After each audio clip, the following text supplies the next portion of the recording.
Perintah Kawalan Pergerakan bersyarat akan dikuatkuasakan malam-malam ini, tapi apapun mesej pertama kami Darah Muda, kekal tenang dan pastikan kita mengikuti SOP secara disiplin dan insya-Allah di akhir tahun ini kita dapat memutuskan rantai COVID-19 ini secara bersama. Tapi untuk malam ini, Darah Muda mengambil semangat daripada apa yang berlaku sepanjang hari ini. Satu lagi political saga siri yang ketiga. Pada tahun 2020 ini apabila dimulakan dengan Datuk Seri Anwar Ibrahim mengemukakan kenyataan beliau bahawa beliau mempunyai strong, convincing and formidable majority, tapi itu bukan fokus Darah Muda. Darah Muda malam ini mengambil kesempatan untuk memberikan penekanan kepada anda bahawa politik merupakan sebahagian daripada demokrasi, tetapi bila sebut demokrasi tidak semestinya membicarakan tentang politik, dan peranan kita sebagai rakyat sivil, sebagai rakyat Malaysia ialah untuk memainkan peranan dalam demokrasi dan semua institusi demokratik yang ada di Malaysia. Jadi pada malam ini tajuk yang Darah Muda angkat ialah demokrasi moden, pilihan orang muda,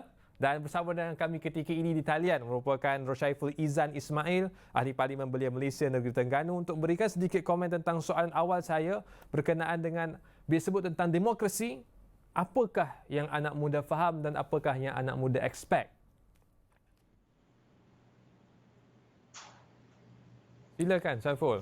Tentang apakah harapan bila sebut tentang demokrasi, apakah yang pertama kali terbit daripada benak orang muda? Okey. Maaf. Awalnya selamat malam dan assalamualaikum kepada siapa yang melihat dan kepada saudara yang menjadi panel untuk hari ini, menjadi moderator untuk hari ini. Kalau nak cakap soal demokrasi itu apa dari segi anak muda, kita tahulah anak muda yang biasanya yang kenal tentang, baru kenal dengan politik akan cakap demokrasi itu adalah membuat undi. Membuat undi dan memilih pemimpin dengan membuat undi. Kalau nak tahu demokrasi itu apalah dari segi anak muda. Tapi kalau dari segi makna sebenarnya, dia sebenarnya lebih besar. Yang perlu anak muda terokai dan fahami apa itu demokrasi sebenarnya. Bukan sahaja kita sebuah negara yang berbagai parti dan juga negara yang bebas mengamalkan apa-apa pendapat dan meraihkan apa-apa pandangan. Ya, Demokrasi saya kira itu satu pandangan awal yang baik berkenaan apa yang Saudara Syaiful sebut bahawa bila anak muda sebut tentang demokrasi dia soal undi. Walaupun saya sedikit berbeza pandangan sebab saya kira orang muda bila sebut demokrasi, parti politik dan tiga tokoh besar, Tan Sri Muhyiddin Yassin, Tuan Mahathir, Anwar Ibrahim. Tak ada orang lain dah dalam politik Malaysia ni. Tapi malam ini kita mahu dibahaskan secara mendalam tentang apakah istilah demokrasi itu. Tapi tinggal lagi ia harus kita memahamkan kepada masyarakat bahawa peranan dalam demokrasi itu, kalau saya boleh ambil contoh dari kalangan masyarakat belia kita, bila sebut tentang demokrasi yang terbayang ialah protes pada tahun 2018 dan 2019 apabila apa yang berlaku di Hong Kong, dan ketika ini sedang berlaku sejak daripada awal Oktober itu demonstrasi besar-besaran di Jakarta. Jadi orang melihat, oh inilah dia demokrasi yang sewajarnya kita sanjung. Apakah perspektif dan pandangan Syaiful? Bagi saya, demonstrasi itu dia mematangkan sebuah kerajaan dengan rakyat dapat menyampaikan suaranya yang ketidakpuasan hati kepada kerajaan. Tapi kan nak cerita soal apa yang berlaku terhadap konflik pada awal tahun itu, saya rasa itu adalah satu demokrasi, tapi saya rasa dia lebih kepada tidak bersih. Dan sebenarnya kalau kita selit sikit lah, awal tahun itu kita dah digembarkan dengan COVID. Sebenarnya permainan ini tak perlu diteruskan. Teruskan saja dengan kerajaan sedia ada. Tapi kalau saudara melihat itu sebagai demokrasi, itu pandangan kita pun demokrasi juga. Itulah bagi saya demonstrasi dan sebagainya di Hong Kong ataupun di Indonesia sekarang ini melibatkan Omnibus Law.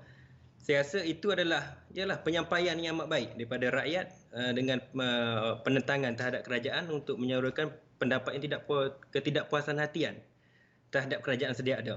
Jadi apakah sebenarnya mekanisme untuk meluahkan rasa dan citra rakyat yang paling sesuai, yang paling ideal dalam konteks demokrasi moden? Kerana anak muda kita hari ini, kebimbangan kita ialah mereka malu ataupun rasa jijik dengan politik sehingga mereka meninggalkan tanggungjawab asasi mereka sebagai rakyat untuk mengundi. Jadi apakah ekosistem ataupun cara untuk anak muda meluahkan perasaan yang sewajarnya? Adakah kita wajar subscribe apa yang dibuat di negara-negara jiran, demonstrasi di jalanan, ataupun Syaiful ada idea lain? Bagi saya demonstrasi jalanan agak perlu kalau keadaan yang betul-betul teruk. Saya rasa macam ada berlaku penindasan yang amat teruk kepada rakyat, maka jalan terakhir kita guna kekerasan. So kita apa yang boleh kita berunding, sebab kita Malaysia ni terkenal dengan berundingan. Baru pagi tadi pun baru berunding. Dan Saiful, dia sebut tentang merunding dan juga sebut tentang turun jalanan. Saya nampak ada kontradiksi sebab Saiful sendiri merupakan ahli parlimen belia. Jadi adakah ahli parlimen belia mencadangkan kepada masyarakat untuk kalau tak boleh nak guna Twitter dan juga Facebook, then you go to jalanan? Soalan ni agak bahaya sebenarnya. Tapi tak apalah, saya cuba jawab dengan neutral. Bagi saya, kalaulah suara anda di media sosial tidak dapat disambut baik dengan oleh pemimpin, maka jalan terakhirnya demonstrasi. Tapi ingat, demonstrasi ni kita anggap sebagai jalan yang ke hujung sekali, paling akhir. Sebab demonstrasi jalanan ini adalah satu kekerasan sebab dia akan melibatkan banyak kerosakan. Kita tak nak. Yang bila berlaku kerosakan, yang susah kita. Yang susah pihak bertanggungjawab. Nak ubah suai, dan dia memakan dana pula daripada kerajaan. So terbalik, susah yang kita buat, susah kita dapat. So maka saya rasa kita berlembutlah dulu. Dengan cara ini kita bersuara, saya yakin tak pemimpin ada yang mendengar. Ia membawa kepada satu soalan tentang bahawa dalam politik demokrasi negara kita ni terlalu fokus kepada pemimpin. So soalannya ialah di antara pemimpin parti politik ataupun perjuangan parti politik, yang manakah sewajarnya menjadi pilihan, dan kita harus akui kesan memilih antara dua pilihan tersebut. So kalau Syaiful, yang mana pilihan utama sewajarnya anak muda subscribe? Pada pendapat saya, pendapat peribadilah. Saudara ada pendapat saudara, saya tak nak kacau pendapat saudara. Pendapat saya akan memilih pemimpin.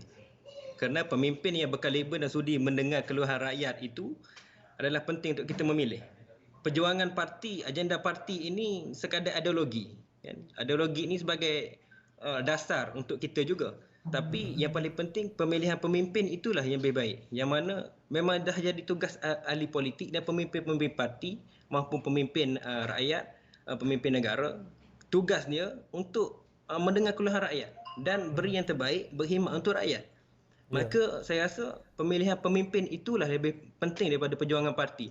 Nak ikut perjuangan parti, nak ikut agenda parti, agenda itu, agenda ini, di dalam COVID ni rakyat tetap sakit. Rakyat tetap susah. Agenda parti angkat itu, angkat ini, rakyat tetap sakit. So maka di dalam ini kita perlu lihat konteks pemimpin itu. Kalau pemimpin boleh beri yang terbaik untuk rakyat, boleh meringankan beban rakyat pada masa sekarang ini, maka saya rasa pemimpin lebih elok. Memang daripada saya pemimpin lebih daripada parti. Syaiful, ada satu persepsi bahawa sejauh manakah pemimpin-pemimpin politik di kalangan yang senior dan veteran ini sebenarnya memberikan ruang dan mendengar pandangan orang muda seperti Syaiful? Ada pendapat peribadi saya dan pengalaman peribadi saya.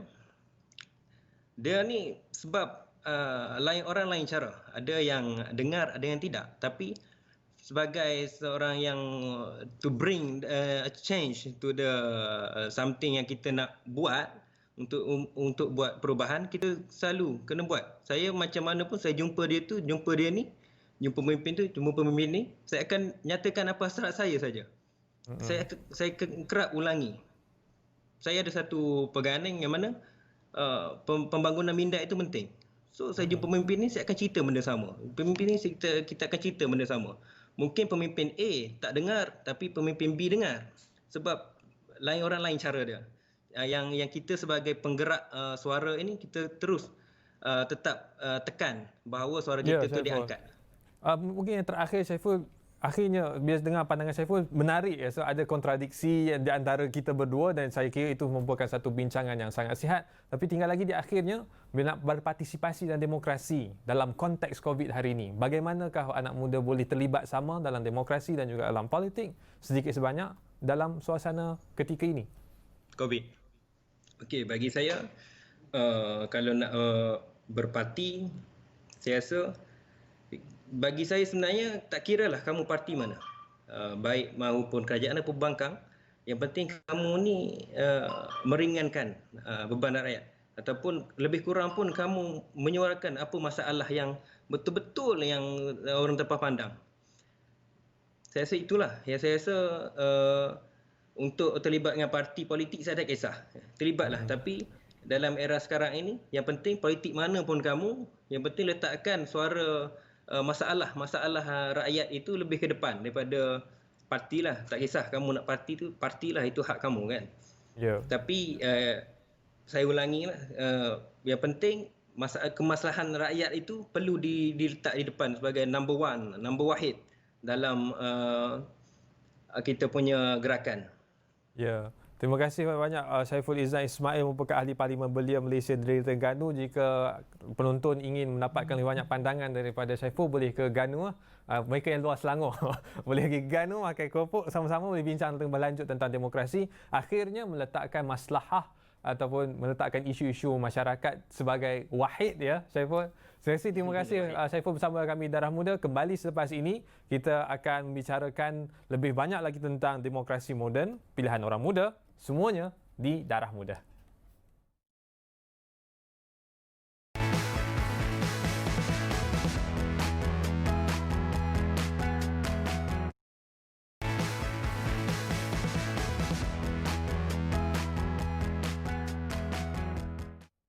Kembali ke Darah Muda, masih bicarakan tentang demokrasi moden, pilihan orang muda. Persoalan kita bangkitkan pada malam ini dan ketika ini di talian merupakan Irfan Mahzan, Presiden Mahasiswa Keadilan Malaysia. Dan saya kira awal yang kita ingin tahu daripada Irfan selaku wakil daripada Parti Keadilan Rakyat, apa yang berlaku sebenarnya ni Irfan?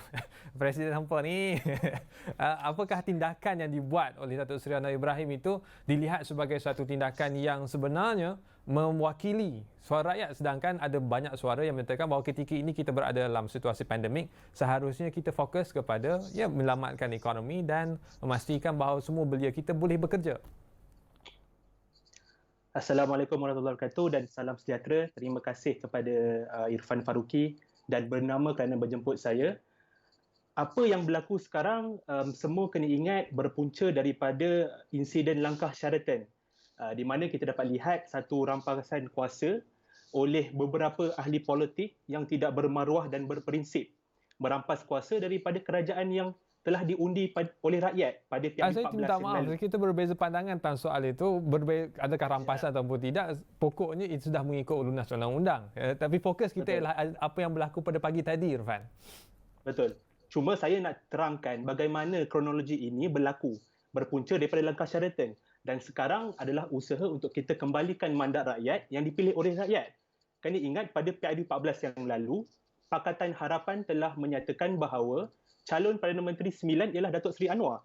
Dan kebanyakan pengundi yang telah mengundi Pakatan Harapan sehingga Pakatan Harapan dipilih menjadi kerajaan yang sah pada PAD 14 yang lepas, mengetahui tentang ini.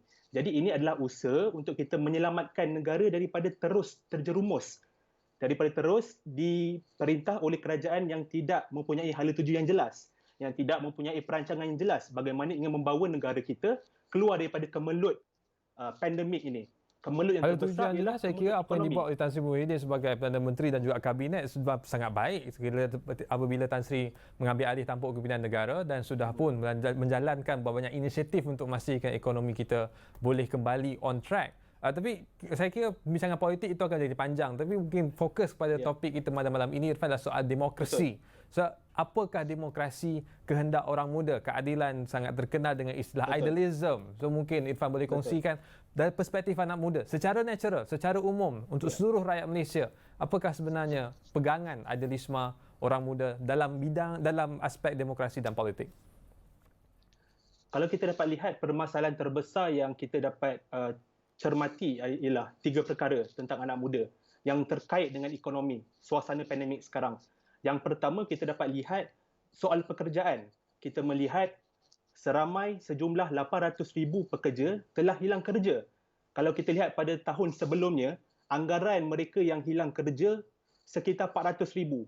Tapi kini mencecah hampir 1 juta, iaitu 18,000 yang hilang pekerjaan disebabkan pandemik. Kita dapat lihat kos sara hidup semakin tinggi. Tetapi di mana solusi yang telah diketengahkan oleh kerajaan sekarang untuk menyelesaikan masalah-masalah ini yang terutamanya kaum-kaum pekerja, kaum anak muda dan mahasiswa. Saya ambil contoh perkara yang terjadi beberapa minggu yang lepas. Kementerian Pengajian Tinggi telah mengeluarkan satu kenyataan dan polisi yang agak terlambat, iaitu menutup pendaftaran secara fizikal, dan ini menyebabkan mahasiswa yang telah bergerak dan berpindah ke kampus terjejas kerana pengumuman yang agak lewat diumumkan dan mereka telah kehabisan duit, wang untuk pulang ke rumah. Jadi ini adalah contoh-contoh di mana kita tak dapat melihat ke mana sebenarnya Kerajaan Perikatan Nasional ini ingin menyelesaikan masalah polemik ekonomi sekarang. Jadi, saya minta maaf Irfan, itu dah ada masuk isu lain. Saya fokus soalan saya adalah idealism, politik dan demokrasi. Betul. Itu soal bagaimana mekanisme pelaksanaan dasar dan juga perancangan kerajaan. Itu kita boleh bincangkan dalam forum yang lain. Tapi idealism, apakah bila sebut tentang demokrasi dan terjun dalam bidang politik, apakah nilai yang sepatutnya dipegang oleh belia? Yang patut dipegang oleh belia sebagai orang muda ialah kita ingin melihat satu kepimpinan yang mempunyai hala tuju yang jelas, yang boleh membawa kita keluar daripada polemik ekonomi sekarang. Kita dapat lihat permasalahan sangat banyak, tetapi kerajaan sekarang tidak reaktif dan responsif. Jadi orang muda perlu ada satu prinsip yang jelas. Kita ingin mahu memilih mereka yang dapat memimpin kita dengan baik, dapat menyelesaikan permasalahan sosial dan ekonomi dengan baik. Dan untuk Parti Keadilan sendiri telah menawarkan Datuk Seri Anwar Ibrahim sebagai calon Perdana Menteri untuk menyelesaikan masalah-masalah ini berteraskan dengan kita punya idealisme yang dekat dengan anak muda sebenarnya.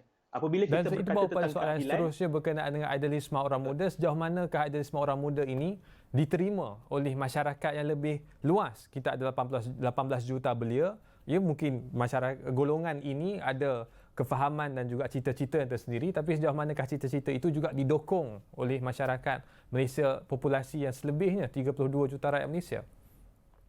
Betul. Sebab itu saya kira pendidikan politik dan kesedaran politik dalam kalangan anak muda dan juga masyarakat secara umumnya amat penting. Kerana kita mahu keterlibatan mereka dalam proses demokrasi itu secara langsung. Kita tak mahu penglibatan anak muda dan masyarakat secara umum hanya terlibat dalam pengundian semasa pilihan raya. Kita mahu proses demokrasi itu berterusan melalui saluran-saluran yang demokratik yang mana boleh mengubah dasar dan polisi kerajaan apabila dasar tersebut tidak membelah pihak kepada rakyat. Jadi, apabila kerajaan tidak dapat mendengar dengan baik, maka anak muda, kalau kita dapat lihat di Indonesia, mereka telah menunjuk perasaan. Mahasiswa dan buruh telah bergabung menunjuk perasaan kepada kerajaan. Tetapi bukanlah saya nak katakan bahawa kita perlu menunjuk perasaan dengan gaya agresif seperti itu. Tapi apa yang saya katakan adalah anak muda perlu bersama dan bersolidariti dalam keadaan di mana ada rakan-rakan kita yang susah. Jadi idealism anak muda adalah untuk mengangkat kebajikan masyarakat umum secara amnya. Tetapi kita perlu sedar apa tanggungjawab kita sebagai orang muda dalam proses demokrasi adalah untuk ejen pencerah kepada masyarakat. Mungkin masyarakat secara umumnya tidak memahami apa yang berlaku sekarang. Tetapi saya faham dan saya fikir dan saya yakin bahawa orang muda bukanlah mereka yang apolitical kepada isu politik. Mereka sangat-sangat empati dengan apa yang berlaku dalam keadaan politik semasa. Tetapi itu masalahnya. Anak muda sangat jelas bahawa kita nak menyelesaikan beberapa isu yang berlaku di kalangan masyarakat. Tetapi tinggal lagi bila anak muda angkat isu-isu ini, isu-isu tersebut akhirnya terlari ataupun ditepis oleh orang politik ketika ini dengan pelbagai isu-isu remeh yang lain. Kita nak selesaikan isu COVID, tapi yang mereka ni suruh rebut kuasa, kalau boleh saya gunakan istilah itu. So macam mana nak memastikan bahawa yang kita mahukan ni Irfan, yang kita mahukan ialah yang lebih baik untuk negara, itu dilaksanakan dan diterima pakai, bukan sekadar omong-omongan dan suara di jalanan. Betul. Sebenarnya rakyat umumnya ataupun orang muda khususnya sedar akan perkara ini. Tanggungjawab mereka sebagai seorang rakyat, seorang pengundi. Tetapi ahli politik kita pada masa kini, kalau kita lihat, terlalu berpolitik daripada menyelesaikan masalah. Jadi apa yang kita perlu lakukan adalah untuk menyokong ahli-ahli politik yang sememangnya bekerja untuk rakyat dan bersedia untuk menyelesaikan masalah-masalah sekarang. Jika ahli politik kerajaan sekarang tidak mampu untuk mengalas tanggungjawab itu. Jadi Dan saya saya lontarkan rasa soalan yang perlu sama saya lontarkan pada Syaiful tadi, di antara memilih dan mengikut pemimpin parti politik dan mengikut secara disiplin jalur perjuangan parti politik, yang manakah sewajarnya pilihan yang dibuat oleh orang muda? Pemimpin parti atau perjuangan parti? saya kira paling penting adalah kita punya idealisme, prinsip dan nilai yang kita nak bawa. Apa perubahan yang kita perlukan dalam landscape politik di negara kita sekarang yang perlu difahami bukan saja orang muda tapi masyarakat secara umum adalah untuk kita menghayati apakah itu maksud politik moral, apakah itu maksud politik nilai. Apabila rakyat sudah sedar, kita boleh hantar mesej yang jelas kepada ahli politik untuk turut serta dalam gelombang ini.